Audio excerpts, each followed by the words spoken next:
He was a photographer, a writer, a producer, and a director. But above all, he was an artist. I think Kubrick's visual genius.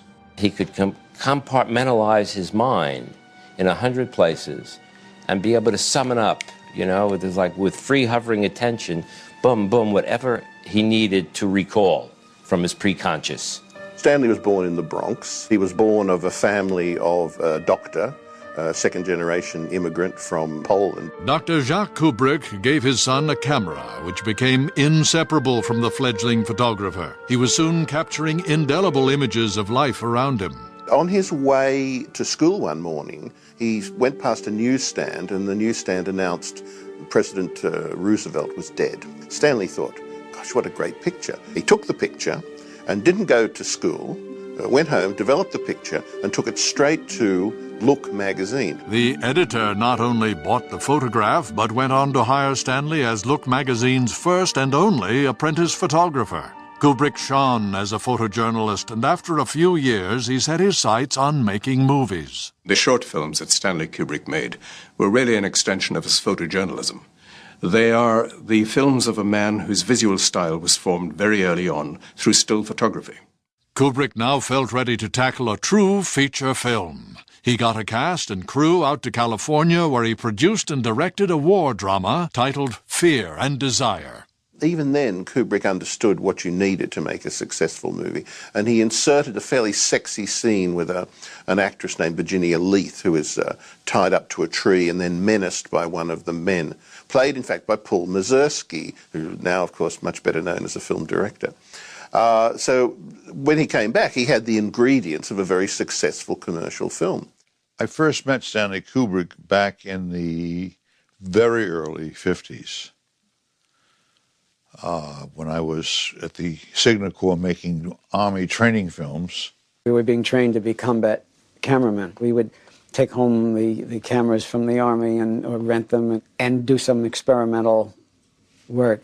And on one of the weekends where we were shooting a short subject, actually at my family's apartment, Stanley came to visit. To us, he was already a professional. He was already a proven filmmaker, having done 2 short subjects in Fear and Desire. Fear and Desire inspired Kubrick to tackle a more ambitious project, Killer's Kiss, which dealt with a boxer on the eve of a big fight. He drew on familiar New York City neighborhoods and friends. I thought he had done a terrific job, bearing in mind that he did everything himself. He was the cameraman, he was the director, he was the editor. He shot it all silent and then dubbed in all of the voices afterwards. I mean, an incredible technical job. And actually sold the picture to United Artists for $75,000. And I asked him what his plans were for the future, and he said he has no plans. He doesn't know what to do. United Artists said if someday he has another project or something, they might be interested.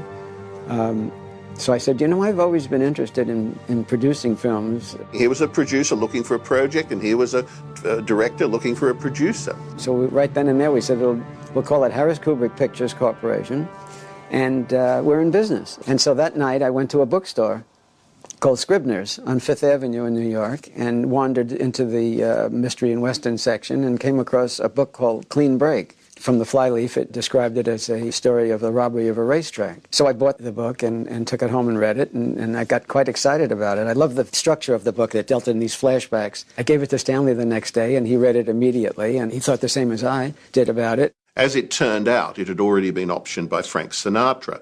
But fortunately, Frank Sinatra let the option lapse, and Jimmy, no fool, then or now, grabbed it, got the rights, then worked with Kubrick on putting together a screenplay. The Killing was not a very successful movie in commercial terms, but it drew attention to Kubrick. A lot of people saw it, and a lot of people who were very advantageous to him. People like Kirk Douglas, Marlon Brando, saw the film at private screenings, and they kind of noted him down as a comer. Kubrick soon found himself directing a major star in the 1957 movie Paths of Glory. Paths of Glory was Stanley Kubrick's first international film. A characteristic camera movement of Kubrick's was to keep the camera continually tracking along so that it gave a great sense of depth and urgency to the shot, to the sequence that he was filming. Again and again in this director's work, you find that wonderful sense of a camera that is a dynamic camera.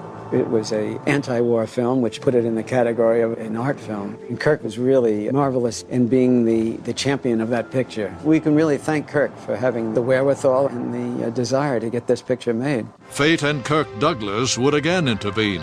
Spartacus had stalled when its star and the director Anthony Mann had clashed over style. From a motel near their Death Valley location, Douglas phoned Kubrick on a Friday night to offer him the director's chair, if he could start on the Monday morning. So Monday morning, he's brought on the set and introduced to Laurence Olivier and all these other people. Right, this is this guy that's going to take over this movie. But for Douglas, of course, Douglas thought this was a guy he could manipulate. Kubrick immediately began imposing his stamp on the film, and Douglas loathed it. Kubrick just ignored it, to the extent that, as is famously recorded, Kirk Douglas said, "Stanley Kubrick is a talented shit." The effect of Spartacus was that Stanley was determined that he would never again work for anyone except himself. During the production of Spartacus, Kubrick and Harris purchased the rights to Vladimir Nabokov's Lolita. We read it together and both agreed that we must do this. We couldn't get conventional financing because no major studio or distributor would take a chance, and you couldn't get any guarantees from the MPAA. So it became a question of me finding a way to get it made independently. On his way to seek financing in Europe, Harris stopped in New York to visit an old friend, Elliot Hyman. I told him about Lolita, and he said, "How much do you need?" I didn't really know, but I said, "I think Stanley and I need $1 million." And he said, "You got it." Harris set up production in England. Kubrick wanted a climate more tolerant than America's, and even more importantly, an intellectual atmosphere less obsessed with deal-making than Hollywood. I went to see Paths of Glory in the local cinema, and I was absolutely devastated. I thought it was one of the great films, and my palms were sweating. I thought I would, and I knew that Kubrick was coming to England to do Lolita. So I wrote him a note and asked if I could work with him, and he interviewed me. I came to meet him, and the first thing I asked him was how he saw the film was to look. And he said to me, it's a very risque story, this, and I'd like it to have a gloss, like the MGM pictures. And I did some research, and I found out that Culver City, where MGM are, use special filters for their black and white films, and I got hold of a set of these filters. Lolita was an amazing film for its time. Mason gives a beautifully balanced performance. And of course, Stanley managed other actors in the film, like Shelley Winters, to get them to give one of their best performances in a completely different key from those that they'd given in other American movies. But his great find was Peter Sellers. And Stanley realized he was working in Peter Sellers with a comic genius, a man who could not only speak the words as written in the script, but could speak better words that he improvised whenever he got inside the skin of the character, through several roles inside one film. Stanley used to tell me that Peter Sellers was one of the greatest experiences of his directing life. He found a man who was on his own wavelength.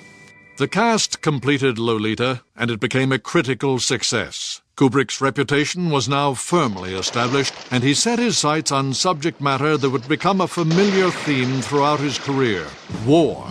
For more than a year, ominous rumors had been privately circulating among high-level Western leaders that the Soviet Union had been at work on what was darkly hinted to be the ultimate weapon, a doomsday device. In many of his films, he favored the idea of a narrator who would either introduce the film or else who would comment on the action. Stanley believed that that was a good shortcut to telling the audience things that would take much longer to show them visually. As with Lolita, Kubrick's mind's eye began to shape an inspired story. He found in a book called Red Alert by Peter George what Stanley considered to be a very strong dramatic story. Kubrick began to adapt the book to a dramatic screenplay, but every time Harris came to New York to work on the script with him, something strange would happen. It really started to make us laugh a lot, and then of course there was that silence when we looked at each other and said, do you think that this could really be a comedy? The script of Dr. Strangelove, or How I Learned to Stop Worrying and Love the Bomb, became a comedy. and Kubrick's business relationship with James B. Harris ended in the winter of 1961. The film would be financed by Columbia Pictures.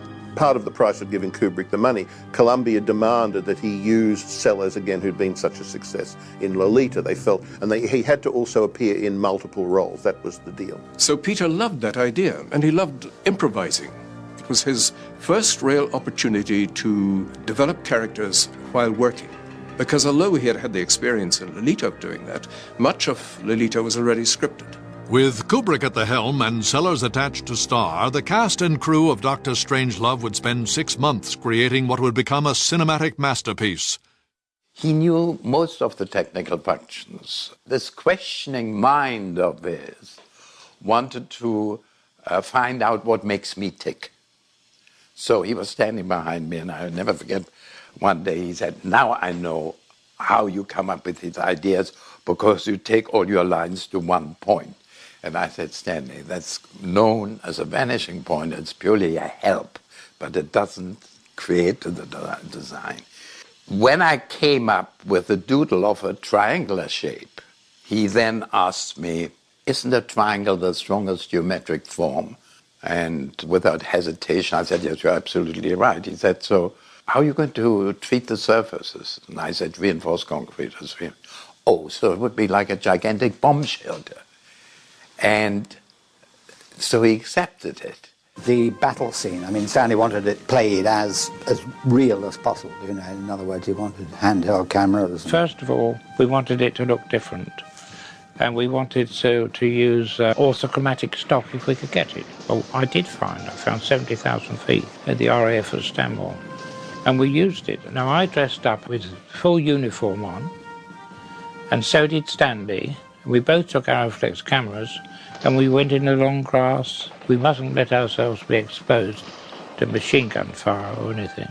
And we did the whole battle sequence like that, handheld. We shot the whole attack on Burbleson Air Base with a handheld Arrowflex himself, because Stanley wanted that sort of documentary look for that scene. He scared the hell out of the executives. The world did not know what to do with Stanley, so as a default, they applauded, and it would turn out that was the right thing to do. And I hold my memories of Stanley. It was a great privilege. And good night, Stanley.